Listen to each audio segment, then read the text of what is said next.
Praise the Lord. ஏசாயா 8ஆம் அதிகாரம்.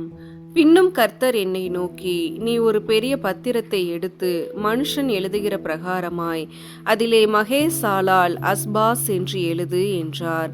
அப்பொழுது நான் உண்மையுள்ள சாட்சிக்காரராகிய ஆசாரியனான உரியாவையும் எபெரெகியாவின் குமாரனான சகரியாவையும் அதற்கு சாட்சிகளாக வைத்துக் கொண்டேன். நான் தீர்க்கதரிசி ஆனவளை சேர்ந்தபோது அவள் கர்ப்பவதியாகி ஒரு குமாரனை பெற்றாள். அப்பொழுது கர்த்தர் என்னை நோக்கி, மகேர் சாலால் அஸ்பாஸ் என்னும் பேரை அவனுக்கு இடு. இந்த பாலகன் அப்பா அம்மா என்று கூப்பிட அறியும் முன்னே தமஸ்குவின் ஆஸ்தியும் சமாரியாவின் கொள்ளையும் அசீரியாவின் ராஜாவுக்கு முன்பாக கொண்டு போகப்படும் என்றார். பின்னும் கர்த்தர் என்னை நோக்கி, இந்த ஜனம் மெதுவாய் ஓடுகிற சீலோவாவின் தண்ணீர்களை அசட்டை பண்ணி ரேத் சீனையும் ரெமலியாவின் குமாரனையும் சார்ந்து சந்தோஷிக்கிறபடியினால், இதோ ஆண்டவர் வல்லமையுள்ள திரளான ஆற்று நீரை போன்ற அசீரியாவின் ராஜாவையும் அவனுடைய சகல ஆடம்பரத்தையும் அவர்கள் மேல் புரள பண்ணுவார்.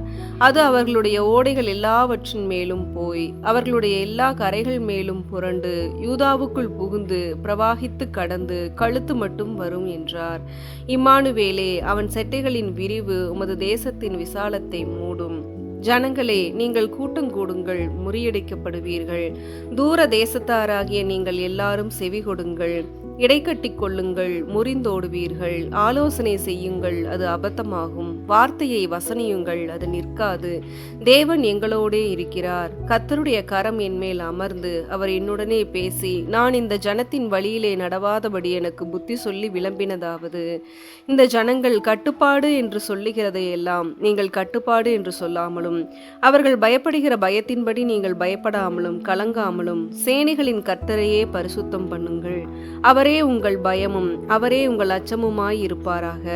அவர் உங்களுக்கு பரிசுத்த ஸ்தலமாய் இருப்பார். ஆகிலும் இஸ்ரவேலின் 2 கோத்திரத்துக்கும் தடுக்கலின் கல்லும் இடறுதலின் கண்மலையும் எருசலேமின் குடிகளுக்கு சுருக்கும் கண்ணியுமாய் இருப்பார்.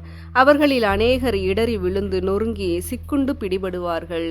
சாட்சி ஆகமத்தை கட்டி என் சீசருக்குள்ளே வேதத்தை முத்திரையிடு என்றார். நானோ யாக்கோபின் குடும்பத்துக்கு தமது முகத்தை மறைக்கிற கர்த்தருக்காக காத்திருந்து அவருக்கு எதிர்பார்த்திருப்பேன்.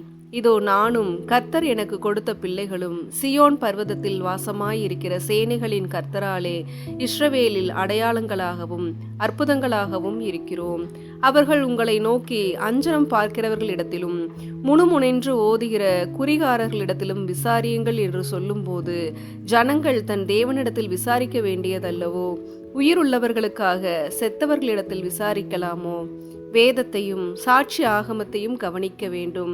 இந்த வார்த்தையின்படியே சொல்லாவிட்டால் அவர்களுக்கு விடியற்காலத்து வெளிச்சம் இல்லை. இடுக்கண் அடைந்தவர்களாயும் பட்டினியாயும் தேசத்தை கடந்து போவார்கள். அவர்கள் பட்டினியாய் இருக்கும்போது மூர்க்க வெறி கொண்டு தங்கள் ராஜாவையும் தங்கள் தேவனையும் தூசிப்பார்கள். அவர்கள் அண்ணாந்து பார்ப்பார்கள், பூமியையும் நோக்கி பார்ப்பார்கள். ஆனாலும் இதோ இக்கட்டும் அந்தகாரமும் இருக்கும். இடுக்கத்தால் இருளடைந்து அந்தகாரத்திலே தள்ளுண்டு அலைவார்கள். ஆமேன்.